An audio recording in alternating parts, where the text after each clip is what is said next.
Hello everyone, आशा करता हूँ आप लोग अच्छे होंगे, मस्त होंगे। तो बच्चों, आज के इस वीडियो से हम प्रश्नावली 6 जो है, अध्याय 6 क्रमचय और संचय, परमुटेशन एंड कॉम्बिनेशन, जो कि मोस्ट इम्पॉर्टेंट चैप्टर है, जो कि आपके एनसीईआरटी बोर्ड जो एग्जाम होते हैं स्कूल के, उसके लिए, और अगर आईआईटी जेईई की प्रिपरेशन कर रहे हैं तो उसके लिए भी ये चैप्टर बहुत इंपॉर्टेंट है और इससे क्वेश्चन बहुत आते हैं। आपको हर एक चीज़ में आपको बहुत ही बेसिक सिंपल भाषा में समझाते हुए उदाहरण के साथ समझाऊंगा। पहले पहले हम बेसिक समझेंगे और उसके बाद प्रश्नावली 7-10 मिनट में, जो कि बहुत ही आसान है, एक ही वन शॉट में हम कर लेंगे। तो बिना किसी देरी के वीडियो को स्टार्ट करते हैं। देखो बच्चों, क्रमचय और संचय जो चैप्टर है वो बहुत इंपॉर्टेंट है। अगर ये समझ गए ना कॉन्सेप्ट, तो प्रश्न बहुत आसान है। नहीं तो आप बच्चे क्या करते हैं, एनसीईआरटी के क्वेश्चन रटने लग जाते हैं। भाई कितना ही रटोगे, चीज़ों को समझना ज़रूरी है। समझ गए ना तो आप हर एक क्वेश्चन बना सकते हो। तो अगर इंट्रोडक्शन की बात करें तो मैं बेसिक से शुरू करता हूँ। देखो बच्चों, अगर हमारे पास 30 पुस्तक है, सपोज करो, कितने पुस्तक है, 30 पुस्तक है। तुम रूम में घुसे और तुम्हारे पास दिख रहे हैं कि तुम्हारे पास 30 पुस्तक है, ठीक है। तुम क्या करना, तुम सबसे पहले क्या करोगे? सबसे पहले तुम्हें सपोज करो 20 पुस्तक लेने हैं। तुम्हें 30 पुस्तक उस रूम में रखे पड़े हैं, उस कक्षा में रखे पड़े हैं, लेकिन तुम्हें 20 पुस्तक लेने हैं, ठीक है। तो तुम सबसे पहले क्या करोगे, आप रूम में जाओगे और आप 20 पुस्तक चुनोगे ना। सबसे पहले काम क्या करोगे आप, ये 20 पुस्तक आपको लेने हैं, इसके लिए आपको पहला काम क्या करना पड़ेगा, ठीक है। पहला काम करना पड़ेगा, हमें चुनना पड़ेगा। पहला काम हमें क्या करना पड़ेगा, चुनना पड़ेगा 20 पुस्तकों को। और दूसरा काम हमें क्या करना पड़ेगा, जो 20 पुस्तक हमने चुना है ना, उसका क्रम निर्धारण करना होगा। क्या करना होगा, क्रम निर्धारण, कि भाई कौन सा बुक पहले चुन रहे हो, दूसरे चुन रहे हो, है ना, ये है। तो जब यहाँ पर चुनना और क्रम निर्धारण करना, यही क्रमचय और संचय कहलाता है, ठीक है। इसके कुछ नियम कानून हैं, ठीक है। वो कुछ सिद्धांत है, वो मैं आपको एकदम आसान तरीके से सिखाता हुआ चलूँगा। तो सबसे पहले जब तुम रूम में गए, तुम्हें पूरा एक भंडार दिखा 30 पुस्तक का। तुम्हारे पास, तुमको पता है मुझे भाई 20 पुस्तक ही चुनने हैं, ठीक है, 20 पुस्तक मुझे लेने हैं। तो सबसे पहले तुम 30 में से 20 पुस्तक छांटोगे। तुम उसका क्या करोगे, चयन करोगे, चुनोगे। और जब 20 पुस्तक तुम छांटोगे, उनमें से तुम क्रम भी निर्धारित करोगे कि किसको पहले चुना, किसको बाद में, पहले कौन सा है, दूसरा कौन सा है, तीसरा कौन सा है उस 20 में से, ठीक है ना। तो दो चीज़ें होती हैं। दो चीज़ें क्या होती है, देखो यहाँ पर मैं लिख पा रहा हूँ सिंपल तरीके से। वस्तु, अगर तुमसे कोई पूछे तुम आराम से बता सकोगे। वस्तुओं के चयन, वस्तुओं के चयन की क्रिया, वस्तु के चयन की क्रिया को संचय, जो हम चयन करते हैं ना, उसे हम संचय कहते हैं। अंग्रेजी में इसे क्या बोला जाता है, कॉम्बिनेशन कहते हैं।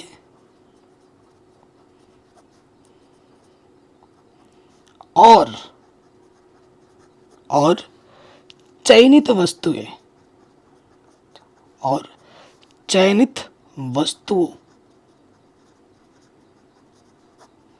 का क्रम निर्धारण करना, चयनित वस्तुओं का क्रम निर्धारण, किस क्रम में रखोगे, क्रम निर्धारण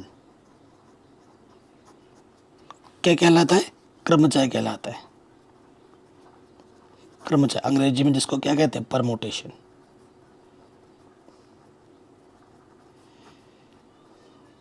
कहलाता है, ठीक है। कई बच्चों को पता नहीं होता है ना, दो चीज़ें आती हैं।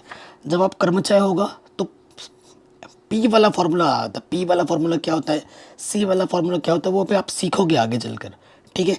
तो बच्चे क्या करते हैं, कुछ भी लगा देते हैं, पी लगा देते हैं, कभी सी लगा देते हैं। भाई क्वेश्चन पढ़ के अगर तुम्हें आइडिया लग रहा है कि यहाँ मुझे चयन करना पड़ रहा है, तो तुम सी वाला फॉर्मूला लगाओगे, संचय कर रहे हो, कॉम्बिनेशन होगा। अगर तुम वस्तु का निर्धारण कर रहे हो, उसको क्रम दे रहे हो, तो परमुटेशन लगेगा, ठीक है। क्योंकि हमारे एनसीईआरटी में प्रश्नावली क्या क्या ना निर्धारित किया रखा है। प्रश्नावली 6.1 परमुटेशन पर आधारित प्रश्नावली। तो बच्चे क्या करते हैं, सारे क्वेश्चन में पी भी लगाते रहते हैं। और उसके बाद 6.3 में, अब 6.4 में आपका क्या होगा, सी वाला फॉर्मूला आ जाएगा। तो उसमें सी वाला ही लगेंगे, पी का कोई रोल नहीं है। लेकिन वो जब क्वेश्चन आएगा ना, तो वो तो कहीं से भी आ सकता है। तो जब तक चीज़ों को सीखोगे नहीं तब तक आप क्या करोगे, है ना। रटना एक सोल्यूशन नहीं है, चीज़ों को समझना ज़रूरी है। तो वस्तु है कि जहाँ पे भी बात चयन की होगी वहाँ संचय होगा और वहाँ हम सी वाला फॉर्मूला लगाएंगे। फॉर्मूला क्या होता है वो अभी आप आगे देखेंगे। और फिर चयनित वस्तुओं का जहाँ क्रम निर्धारित की बात आएगी तो वहाँ क्रमचय होता है और वहाँ पी वाला फॉर्मूला हम लगाते हैं। ठीक है, आई बात समझ में। अब देखो, जब हम गणना करते हैं ना, गणना के आधारभूत सिद्धांत, ये आपके एनसीईआरटी में ये सब चीज़ें हैं। ठीक है, तो 2 सिद्धांत होते हैं गणना के आधारभूत। कितने सिद्धांत होते हैं बच्चों? 2 सिद्धांत होते हैं, नंबर 1, नंबर 2। पहला सिद्धांत क्या है बच्चों? पहला सिद्धांत है आपका गुणन सिद्धांत। पहला सिद्धांत का नाम क्या है बच्चों? गुणन सिद्धांत। अंग्रेजी में बोला जाता है मल्टीप्लिकेशन रूल। दूसरा आपका है योग सिद्धांत। ठीक है, दूसरा सिद्धांत क्या है आपका? योग सिद्धांत। अब ये कब कब कैसे कैसे किया जाता है वो मैं आपको समझाता हूँ। देखिए, सबसे पहले हम बात करते हैं किसकी? सबसे पहले हम बात करेंगे योग सिद्धांत की, सॉरी गुणन सिद्धांत की। गुणन सिद्धांत की। गुणन सिद्धांत कब लगता है? ठीक है, आपके पास सपोज करो गुणन सिद्धांत में ना 2 चीज़ें हैं। जैसे सपोज करो एक ए इवेंट बोल देते हैं, एक बी इवेंट बोल देते हैं। ये क्या है? आपके पास ना शर्ट है। ठीक है, ए इवेंट में आपके पास शर्ट, मैं मान लेता हूँ शर्ट कितने हैं, और इसमें इधर क्या बी इवेंट में पैंट है आपके पास। ठीक है, आपको स्कूल में शर्ट और पैंट दोनों पहन के जाना होता है ना। मान लेते हैं शर्ट आपके पास कितनी है? 3 है, S1, S2, S3। और पैंट को मैं टी से दिखा देता हूँ। आपके पास पैंट 2 हैं, T1 और T2। तो कुल मिला के शर्ट आपके पास कितनी हुई? 3, और पैंट आपके पास है 2। ठीक है, तो गुणन के सिद्धांत में क्या होता है? अगर आपके पास जितने इवेंट है, ठीक है, आपके पास 2 इवेंट है, ठीक है, तो गुणन सिद्धांत जैसे ए इवेंट 3 तरीके से हो सकता है, बी इवेंट 2 तरीके से हो सकता है। तो कुल तरीके क्या होता है? ए इवेंट 3 तरीके से हो रहा है, बी इवेंट 2 तरीके से हो रहा है, तो उनकी आपस में गुणा कर देते हैं। तो 3 दूनी 6 तरीके से ये हो सकता है। अब मैं ये चीज़ आपको बना के भी दिखा सकता हूँ कैसे कैसे ये चीज़ होगी। ठीक है, ये चीज़ हम करके भी देख सकते हैं, चित्र बना के भी समझा सकता हूँ। सिंपल लॉजिक क्या है? अगर कोई चीज़ साथ साथ हो रही है, ठीक है, 2 चीज़ें साथ हो रही हैं, ए और बी, ए 3 तरीके से हो रहा है, बी 2 तरीके से हो रहा है, तो जो इनका कुल तरीका होगा उनको आपस में बस क्या कर देना होगा? गुणा कर देना होगा। अब मैं इसको चित्र बना के समझाता हूँ। जैसे S1, S2, S3 3 पैंट है, और सॉरी 3 शर्ट है, और पैंट हमारे पास 2 है। तो ये 6 तरीके कैसे हो सकते हैं वो देख लीजिए। ठीक है, जैसे ये हमारे पास मैं कैसे कर सकता हूँ?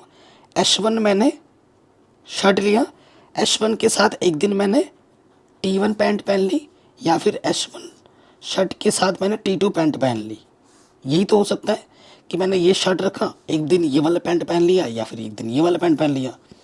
या फिर मैं क्या कर सकता हूँ? S2 के साथ T1 पैंट पहन लूँगा, या फिर S2 के साथ में T2 पैंट पहन लूँगा। कितने हो गए? 2 2 4 हो गए। या फिर मेरे पास और एक तरीका क्या होगा कि S3 के साथ मैंने T1 पैंट पहन लिया, या फिर S3 के साथ मैंने T2 पैंट पहन लिया। तो देखो कुल तरीके मेरे पास कितने हो गए? 1 2 3 4 5 6। ठीक है, तो ये मेरे पास 6 तरीके हो जाएंगे। कोई दिक्कत, कोई परेशानी बताइए बच्चों? नहीं होगी। अब नेक्स्ट आ जाते हैं। ये तो हमारा क्या हो गया? गुणन का सिद्धांत हो गया। अब हम बात करेंगे योग सिद्धांत। योग सिद्धांत कैसा क्या होता है यहाँ देख लेते हैं। नेक्स्ट बात करेंगे योग सिद्धांत की।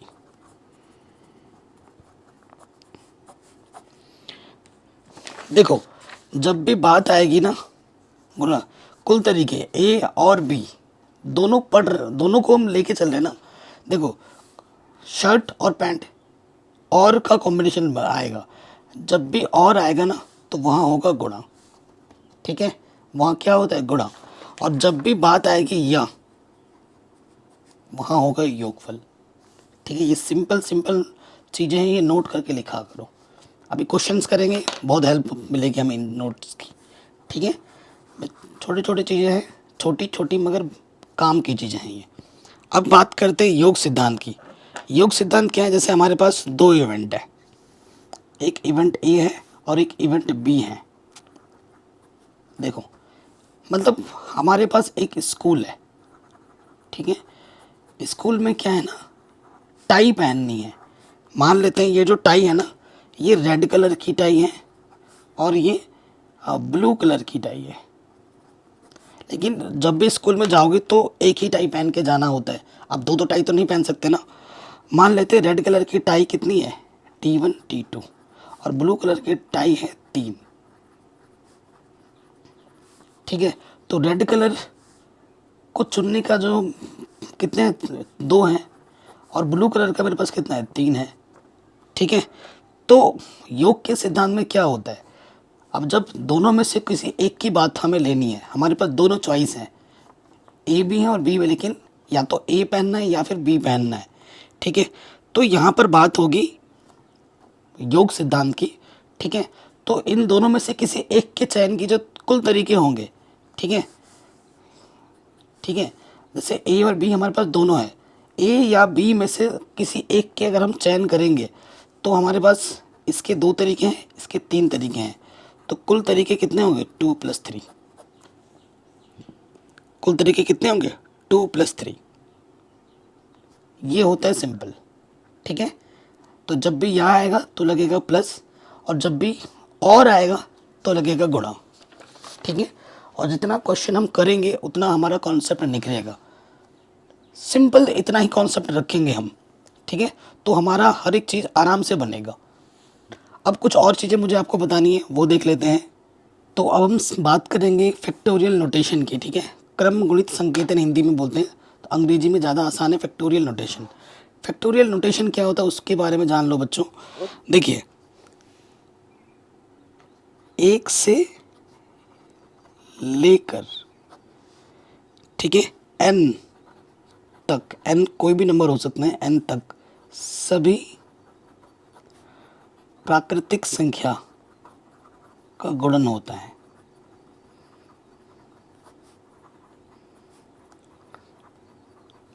ठीक है, ये फैक्टोरियल नोटेशन, जैसे कि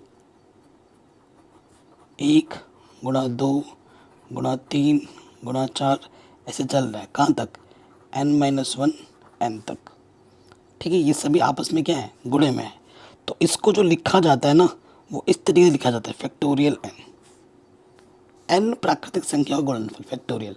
या तो ऐसे लिखो या ऐसे लिखो, ये दोनों ही सिंबल फैक्टोरियल नोटेशन के हैं। ठीक है, जो आपको अच्छा लगे। कुछ एग्जाम्पल देता हूँ, जैसे मैं बताऊँ, उदाहरण दे के समझाता हूँ। जैसे मुझे निकालना है फैक्टोरियल 5, ऐसे लिख सकता हूँ, या फिर मुझे निकालना है फैक्टोरियल 4। ठीक है, तो इसको हम कैसे लिखते हैं, 5 है तो 5 से शुरू करेंगे, 5 × 4 × 3 × 2 × 1, तो इनको गुणा कर दो। जैसे 5 के 20, 20 3 60, 60 दूनी 120, 1 कम 120। ठीक है, फैक्टोरियल 4 इसका मतलब है 4 × 3 × 2 × 1, 4 3 12, 12 दूनी 24, 24 1 कम 24, ये इसका आंसर होता है। ठीक है, अब एक चीज़ और याद रखना बच्चों, फैक्टोरियल 0। ठीक है, फैक्टोरियल 0 का जो मान होता है बच्चों, वो होता है 1। हमेशा याद रखिएगा, फैक्टोरियल 0 का मान कितना होता है, 1। फैक्टोरियल 0 का मान 0 नहीं होता, फैक्टोरियल 0 का मान कितना होता है, 1। ये याद रखना।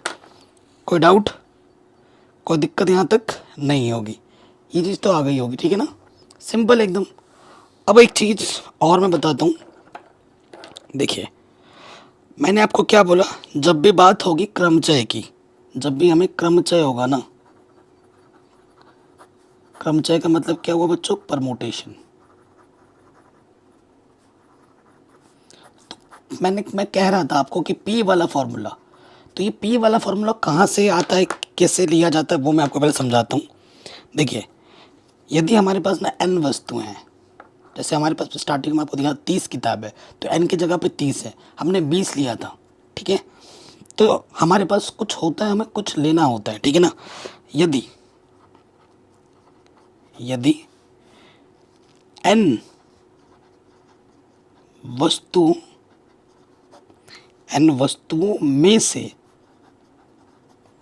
r को एक साथ लेकर, ठीक है, n हमारे पास टोटल टोटल वस्तुओं की, उनमें से हमें लेना कितना है, r लेना है। r वस्तुओं को लेकर विभिन्न क्रमचय बनाए जाते हैं, ठीक है। तो उसके लिए सूत्र क्या होता है, सूत्र जो बनता है, ठीक है, जो क्रमचय होता है उसके लिए सूत्र होता है n, हमारे पास टोटल वस्तु होती है, उसको हमने क्रम दिया है p परमुटेशन है, और हमने कितनी वस्तु को चुना है, r वस्तुओं को, तो n p r होता है, ठीक है। और इसका जो फॉर्मूला होता है बच्चों वो भी याद कर लो, इसका फॉर्मूला होता है फैक्टोरियल n बट्टे में फैक्टोरियल n माइनस r,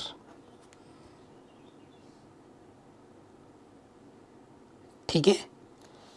ये चीज़ है, इस सूत्र को भी याद रख लीजिएगा, एन पी आर, ठीक है। अगले आगे एक सूत्र और आएगा जो होगा एन सी आर। सी क्या होता है, कॉम्बिनेशन, ठीक है। जब संचय की बात होगी तब हम देखेंगे, तो क्वेश्चन से आइडिया लेना है। जब जब बात क्रम की, क्रमचय हमें करना पड़ेगा तब तब सूत्र लगेगा पी का, ठीक है। और जब जब हमें संचय करना पड़ेगा तब तब सूत्र लगेगा सी का। तो सी का भी कॉन्सेप्ट सूत्र में नहीं लिख पाता हूँ, ठीक है, वो जब हम पढ़ेंगे तो तब सीखेंगे, ठीक है। नोट करके लिखवा ही देता हूँ, याद रह जाएगा। एनसीआर अगर सूत्र आएगा आगे की प्रश्नावली में, उसका फॉर्मूला क्या होता है, फैक्टोरियल एन बट्टे में एन माइनस आर, ये तो होता ही है, ठीक है, ये तो होता ही है। और फैक्टोरियल में क्या होता है, आर आ जाता है, ठीक है, ये सूत्र होता है। कोई डाउट, कोई दिक्कत नहीं होगी, ओके। तो ये चीज़ है, बताइए बच्चों यहाँ तक आ गया। अगर यहाँ तक आ गया तो अब हम एनसीईआरटी के प्रश्नों पे आते हैं।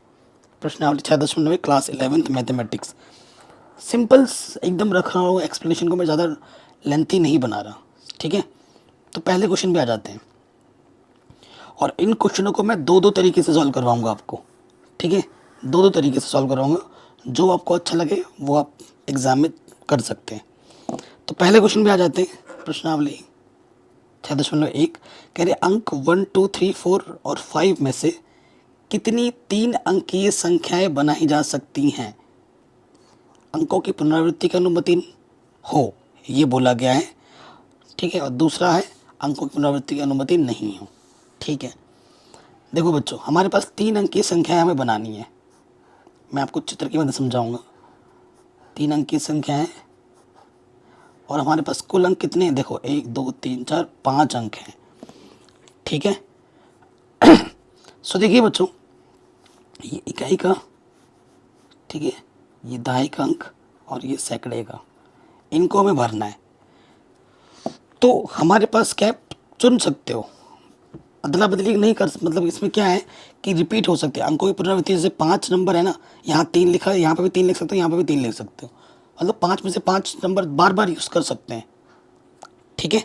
सो देखो यहाँ पर मैं कैसे लिखूँगा, यहाँ पर इकाई के अंक भरने की मेरे पास विधि कौन कौन सी, मैं यहाँ पर 1 भी रख सकता हूँ, यहाँ 2 भी रख सकता हूँ, 3 भी रख सकता हूँ, 4 भी रख सकता हूँ, 5 भी रख सकता हूँ। ऐसे ही इसमें भी तो मैं वही काम कर सकता हूँ, 1 रख सकता हूँ, 2 रख सकता हूँ, 3 4 या फिर 5 रख सकता हूँ। और इसमें भी वही काम कर सकता हूँ, क्योंकि यहाँ बोल दिया है इसने पुनरावृत्ति, यहाँ 1 2 3 4 5 कुछ भी मैं रख सकता हूँ। तो मेरे पास चुनने की जो यहाँ पर नंबर रखने के कितने तरीके हैं, इकाई के अंक 5 तरीके हैं, दाई में भी 5 तरीके हैं, सैकड़े में भी 5 तरीके हैं, ठीक है। तो यहाँ पर मैं लिख दूंगा, चूँकि इकाई, ये पहला तरीका मैं बता रहा हूँ, इकाई के अंक भरने की कुल विधि हमारे पास कितनी है, 5 है, 5 विधि हैं, 5 में से कोई सा भी हम रख सकते हैं। इसी तरीके से दहाई, देखो ठीक है, दहाई के अंक भरने की कितनी विधि है? ये भी 5 है। ठीक है, और सैकड़े के अंक को जो भरने की विधि है वो भी 5 है। तो यहाँ पे बेसिकली देखो, जो हमारे पास 3 इवेंट हैं, ए बी सी बोल सकते हैं इसको। ठीक है, 3 इवेंट हैं, तीनों साथ में हो रहे हैं, तो यहाँ पे कौन सा नियम लगेगा? गुणन नियम लगेगा। कौन सा नियम लगेगा? गुणन नियम लगेगा। अर्थात तीनों के भरने की कुल विधि क्या हो जाएगी? 5 5 5, तीनों की गुणा कर दोगे, 5 5 25 पंजे 125। ठीक है, अभी पहले तरीके से बता रहे, दूसरे तरीके से भी बताएंगे इस क्वेश्चन को कैसे कर सकते हैं। ठीक है, दूसरे पे भी बताएंगे, पहले सिंपल तरीका से समझ लो। ठीक है, अगले वाले में आज अंकों की पुनरावृत्ति की अनुमति नहीं है अब की बार। ठीक है, अब की बार पुनरावृत्ति की अनुमति नहीं है। अब देखो इसमें क्या लॉजिक लगेगा। अब देखो इसका मतलब क्या है, ये इकाई का अंक हुआ, ये दहाई का, और ये सैकड़े का। इसका मतलब है ये 5 अंक हैं, अगर इनमें से तुमने कोई एक अंक यहाँ चुन लिया है तो वो अंक तुम यहाँ नहीं रख सकते। ठीक है, तो पहली बार में मेरी चॉइस कितनी है? 1 2, ठीक है, 3 4 5, 5 चॉइस है। मैंने यहाँ से कोई सा भी ले सकता हूँ। जैसे सपोज करो मैंने यहाँ से 4 चुन लिया। ठीक है, तो मेरे पास अब की बार यहाँ पर भरने के कितने चॉइस बचेंगे? 4। इस पहले वाले भरने के 5 चॉइस थी, अब मैंने यहाँ पे सपोज करो मैंने 4 लग दिया है, 5 में से मैंने एक नंबर चुन लिया, तो मेरे पास इधर भरने के कितने तरीके बच गए हैं? यहाँ पे मैं या तो 1 रख सकता हूँ, या 2, या 3, या 5 रख सकता हूँ। तो इसको भरने के मेरे पास 4 तरीके हैं। और सपोज करो मैंने यहाँ से 5 को चुन लिया है, तो इस वाले के भरने के मेरे पास कितने तरीके बचेंगे? 1 2 3। इसमें या तो मैं 1 रख सकता हूँ, 2 रख सकता हूँ, या 3 रख सकता हूँ, क्योंकि पुनरावृत्ति की अनुमति नहीं है। जो नंबर आपने चुन लिया है उसको तुम दोबारा यहाँ नहीं चुन सकते। ठीक है, पहले इकाई के अंक भरने के 5 तरीके हैं, दहाई के अंक भरने के 4 तरीके हैं, और सैकड़े के अंक को भरने के 3 तरीके हैं, क्योंकि पुनरावृत्ति की अनुमति नहीं है। ठीक है, तो यहाँ आ जाएगा इकाई के अंक भरने की विधि 5, फिर दहाई के अंक भरने की कुल विधि कितनी है? 4, और सैकड़े के अंक भरने की कुल विधि कितनी है? 3। अलग अलग हो गया तीनों का साथ में, अतः तीनों अंक लिखने की कुल विधि।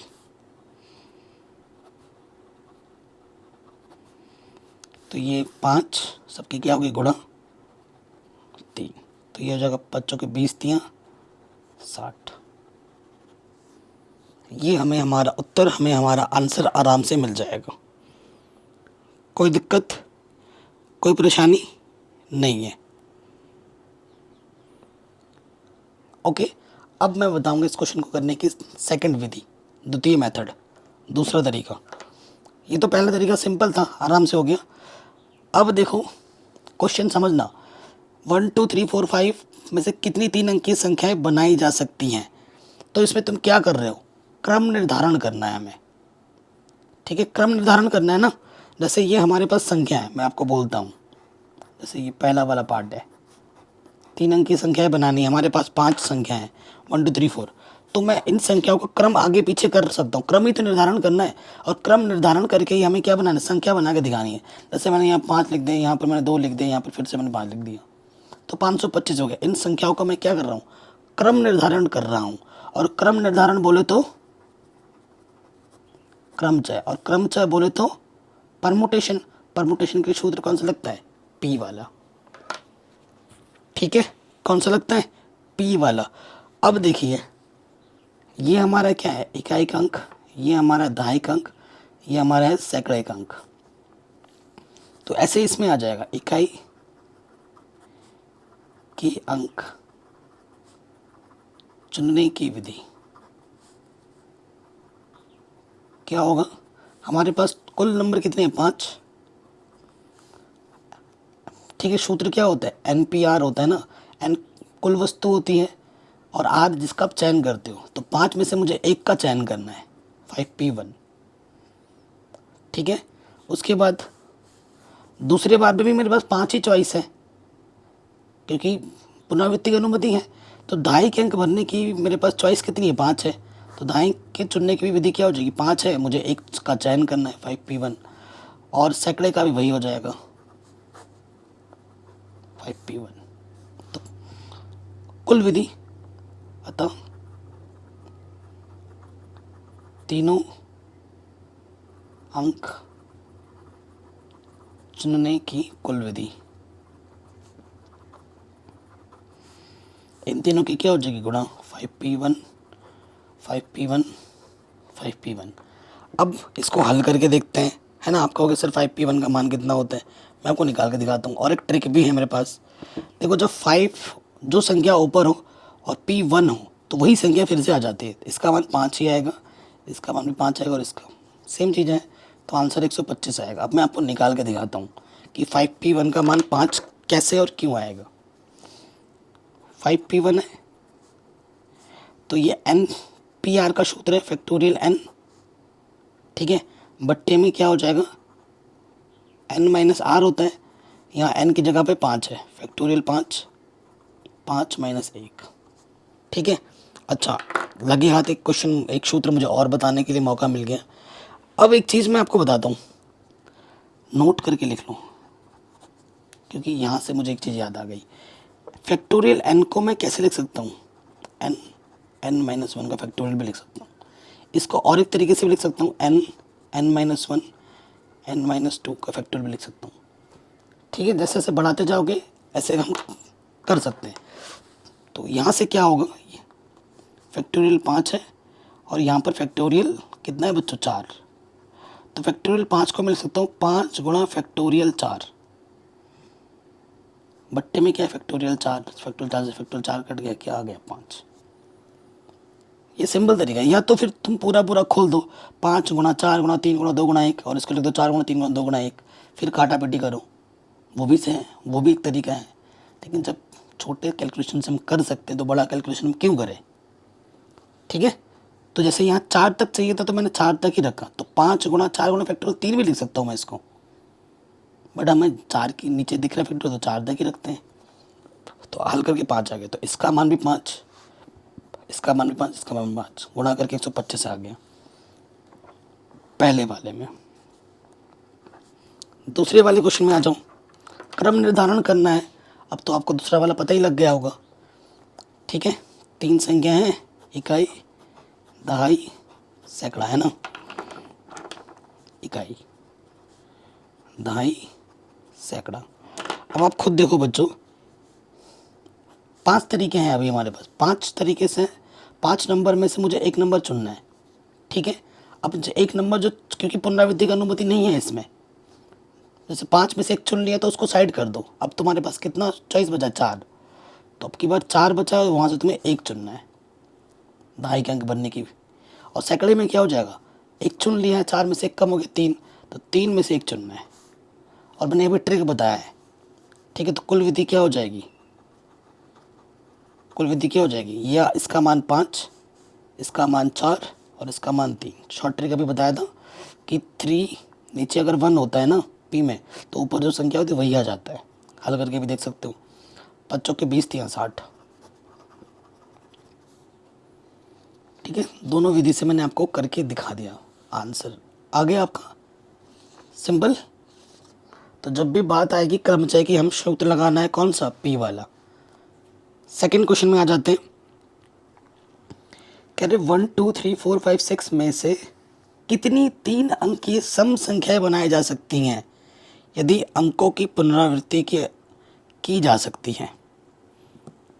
ठीक है, सम संख्या बनानी है, 3 अंक की है, इकाई, दहाई और सैकड़ा। ठीक है, हमारे पास कुल कितने नंबर हैं? 6 नंबर है। हमें 3 अंक की संख्या बनानी है, ये इकाई का अंक, ये दहाई का और ये सैकड़े का। लेकिन अगर मुझे सम संख्या बनानी है, इस संख्या, ये कैसी संख्या होनी चाहिए? सम संख्या होनी चाहिए। तो सम संख्या बनाने के लिए इकाई के स्थान पर 2 हो, 4 हो या फिर 6 होना चाहिए। अगर मुझे इसको सम संख्या बनाना है तो यहाँ पर या तो 2 होना चाहिए या 4 होना चाहिए या फिर 6 होना चाहिए। ठीक है, तीनों में से कोई एक नंबर तो होना ही चाहिए यहाँ पर। ठीक है, यानी कि इकाई के नंबर को भरने के मेरे पास कुल तरीके कितने हैं? 3 चॉइस मेरे पास बच रही है, जिनमें से मुझे एक का चयन तो करना ही करना है। ठीक है, कोई दिक्कत, कोई परेशानी नहीं है। पुनरावृत्ति की जा सकती है, प्रश्न में ये बोला गया है। तो मेरे पास कुल नंबर कितने हैं? 6 नंबर है, और 6 में से मुझे दहाई में एक नंबर चुनना है, तो 6p1। सैकड़े में भी 6 नंबर है, मुझे एक नंबर चुनना है।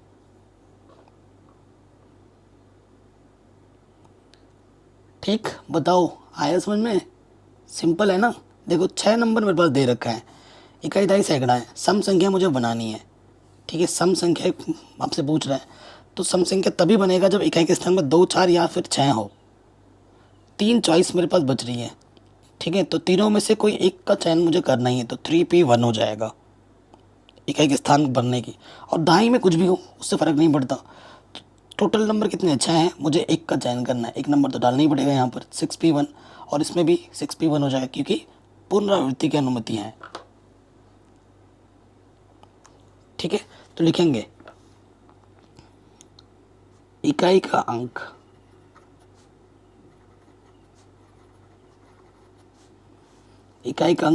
भरने की विधि। ठीक है, क्योंकि इकाई सम संख्या बनाना है ना, तो 2, 4, 6 हैं, 3 अंक हैं, उनमें से एक चुनना है, तो 3p1 हो जाएगा। और दहाई व सैकड़ा अंक भरने की विधि।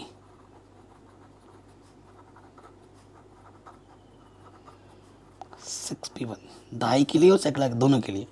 तो कुल विधि क्या हो जाएगा? अर्थात तीनों चीज़ एक साथ हो रही है, कुल विधि क्या कर देना होगा? गुणा करना होगा। ये है 3p1 इकाई का, दहाई का है 6p1 और सैकड़ा का है भी है 6p1। तो ये आ जाएगा 3, ये आ जाएगा 6 और ये आ जाएगा 6। 6 छंग 36 गुणा 3 108। ये हमें हमारा उत्तर मिल जाएगा। एकदम आसान तरीके से मैंने करवा दिया। कहीं पे भी डाउट हो एक बार वीडियो को दोबारा देखें। अगले प्रश्न में आ जाओ। कह रहे अंग्रेजी वर्णमाला के 10 अक्षरों में से कितने 4 अक्षर के कोड बनाए जा सकते हैं यदि किसी भी अक्षर की पुनरावृत्ति नहीं की जा सकती? ठीक, किसी की भी पुनरावृत्ति नहीं की जा सकती है, ये हमें बोल रहा है। तो देखो बच्चों, हमारे पास टोटल n कितना है? 10 है, और उसमें से मुझे 4 अक्षर चुनने हैं, पुनरावृत्ति की अनुमति नहीं है। 2 तरीके करने हैं इसके भी। देखो 2 तरीके क्या है, पहला वाला तरीका और यहाँ लिखूँगा दूसरा वाला तरीका। 4 अक्षर बनाने हैं, 1 2 3 4 अंक की संख्या बनानी है। क्वेश्चन को समझना ज़्यादा ज़रूरी है ना। क्या बोल रहा है? पुनरावृत्ति की अनुमति नहीं है। तो पहले वाले चुनने की जो विधि है वो 10 तरीका है, 10 में से कोई सा भी नंबर आ जाएगा। एक चुन लिया तो एक कम कर देंगे, दूसरे वाले के 9 तरीके हैं, तीसरे वाले के 8 तरीके हैं और इसके 7 तरीके हैं। ठीक है, तो लिख दोगे प्रथम अंक चुनने की विधि, प्रथम अंक चुनने की विधि। इसी तरीके से द्वितीय अंक, तृतीय अंक, चतुर्थ अंक चुनने की विधि है ना। प्रथम अंक चुनने की विधि 10, ये 9, 8 और ये 7। क्लियर? क्योंकि पुनरावृत्ति है नहीं है, तो पहले वाले में तो 10 चॉइस है, 10 में से एक भर दिया, एक जब भर देंगे तो उसको हम रिपीट नहीं कर सकते, तो अपने पास 9 चॉइस बचा, फिर 8 बचेगा, फिर 7 बचेगा। तो कुल विधि क्या हो जाएगी, सबकी आपस में क्या कर दोगे, गुणा। कुल विधि 10 गुणा 9 गुणा 8 गुणा 7, इन सब की आपस में गुणा करोगे तो ये आ जाएगा 5040 आंसर। ठीक है। दूसरी विधि क्या है, तुम्हारे पास कुल अक्षर 10 है, चुनना है तुम्हें 4। क्रमचय वाला प्रश्न है, तभी पी वाला। तो यहाँ लिखेंगे 10 अक्षर, 10 अक्षर में से 4 चुनने की कुल विधि, चुनने के कुल विधि क्या हो जाएगा, n की जगह पर 10 है और 4 का चयन करना है, तो 10p4। तो सूत्र क्या होगा, फैक्टोरियल 10 बट्टे में 10 माइनस 4। ठीक है, तो 10 बट्टे में आ जाएगा फैक्टोरियल 6। 10 को लिख सकते हैं 10 गुणा 9 गुणा 8 गुणा 7, ठीक है, गुणा 6, और यहाँ पे भी 6। इससे ये कटा, इन सब के आपस में गुणा कर देंगे, ये आ जाएगा।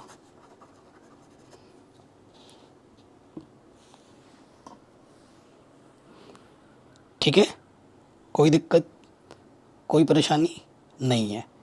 ठीक है, ये तो सिंपल है, जब पुनरावृत्ति ना हो 10 में 4 चुनना है, फट से ही हो जाएगा। या फिर लॉन्ग वाला मेथड भी है, 4 चुनने हैं ना, 4 अंक चुनने की विधि, पुनरावृत्ति की अनुमति नहीं है, तो यहाँ से क्या हो जाता है, यहाँ हो जाता है 10p1, यहाँ हो जाता है 9p1, यहाँ हो जाता है 8p1, और यहाँ हो जाता है 7p1। पुनरावृत्ति की अनुमति नहीं है, तो 7 गुणा 8 गुणा 9 गुणा 10, तो कुल विधि वही। ऐसे करो या ऐसे करो, बात एक ही है। ठीक है, जैसे आपको अच्छा है, समझ में आ रहा है, वैसे आप एग्ज़ाम में कर सकते हैं। ठीक है बच्चों, ये प्रश्न आपको आ गया समझ में, आराम से आ गया होगा। आगे बढ़ते हैं अगले प्रश्न में। कह रहे हैं 0 से लेकर 9 तक के अंकों का प्रयोग करके 5 अंकीय टेलीफोन नंबर बनाए जा सकते हैं यदि प्रत्येक नंबर 67 से प्रारंभ होता है और कोई अंक एक बार से अधिक नहीं आता, यानी कि रिपीट नहीं होता है। ठीक है, 5 अंकीय टेलीफोन नंबर बनाना है हमें, 1 2 3 4 5, लेकिन इसने ये बोल दिया कि 67 से प्रारंभ होता है। 2 की पोजीशन तो फिक्स कर दी उसने, तो बचे हमारे पास 3। ठीक है, तो देखो हमें अंक क्या दे रखे प्रश्न में, अंक जो है हमारे पास 0 1 2 3 4 5 6 7 8 9, कुल मिला के 10 अंक है हमारे पास, जिसमें से 67 से प्रारंभ होता है। तो 2 अंक तो फिक्स हो गए, 6 और 7 को यहाँ से हटा दो, तो कुल मिलाकर हमारे पास 8 अंक बचे। चूँकि 67 से प्रारंभ होता है,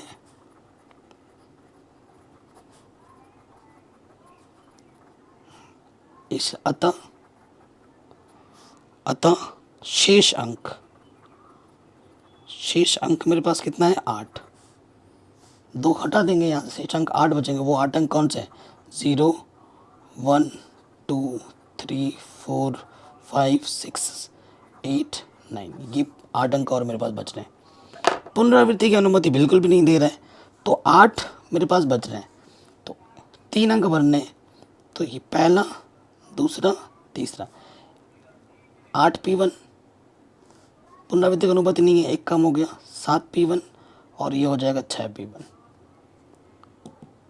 ठीक है, कोई दिक्कत, कोई परेशानी नहीं है। ऐसे करो, या फिर 8 हैं, कितने चुनने हैं, 3, 8p3, बाकी 3 अंक चुनने की जो विधि है 8p3 हो जाएगा। तो लिखेंगे शेष 3 अंक चुनने की विधि, n की जगह पर 8 है, 3 का चयन करना है। या तो ऐसे करो, प्रथम अंक चुनने की विधि, द्वितीय अंक चुनने की विधि, तृतीय अंक चुनने की विधि, तीनों की गुणा कर दो। या फिर शॉर्ट ट्रिक, 8 हमारे पास है, 3 का चयन करना है, 8p3, फैक्टोरियल 8 8 माइनस 3, 8 को लिख सकते हैं 8 इंटू 7 इंटू 6 इंटू 5 बट्टे में 5, इससे ये कटा, आठ सतीस 56, 56 गुणा 6, ये आ जाएगा 336 आंसर। पुनरावृत्ति की अनुमति नहीं थी यहाँ पर। ठीक है, तो ये प्रश्न भी हमारा आराम से बन गया। अगले प्रश्न पे आ जाते हैं बच्चों। कह रहे एक सिक्के 3 बार उछाला जाता है, ठीक है भाई, और परिणाम अंकित कर लिए जाते हैं। परिणामों की संभव संख्या कितनी होगी? भाई ये तो बहुत ही बच्चों वाला प्रश्न है। 3 सिक्के एक साथ उछाले जाते हैं, जब भी कोई संख्या एक साथ घटित होती है तो गुणन नियम लगता है। इसमें हेड आ सकता है या फिर ट्रेल, हेड या ट्रेल, हेड या ट्रेल। तो इसकी संभावित संख्या 2 है, इसकी भी 2 है और इसकी भी 2 है। गुणन नियम लगेगा तो 2 दूनी 4 दूनी 8 आंसर आ जाएगा। ठीक है, लेकिन चूंकि एक उछाल पर परिणाम कितने होते हैं, हेड या ट्रेल, 2 परिणाम होते हैं, इसलिए 3 बार उछाल में संभव परिणामों की संख्या,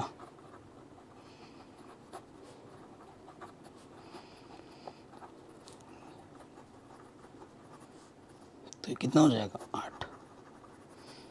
तो उत्तर कितना आ जाएगा बच्चों 8। कोई डाउट, कोई दिक्कत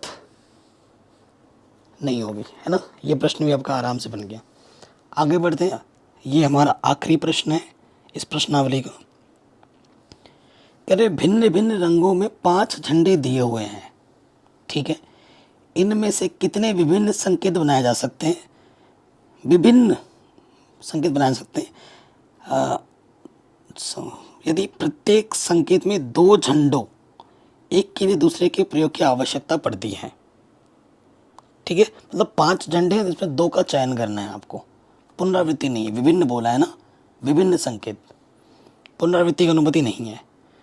तो 2 झंडे चुनने हैं आपको 5 में से, पुनरावृत्ति की अनुमति नहीं है। तो इसके लिए क्या हो जाएगा 5P1 और इसके लिए क्या हो जाएगा 4P1। चयन करना है आपको, है ना। तो लिखेंगे 5 झंडों में से 2 झंडे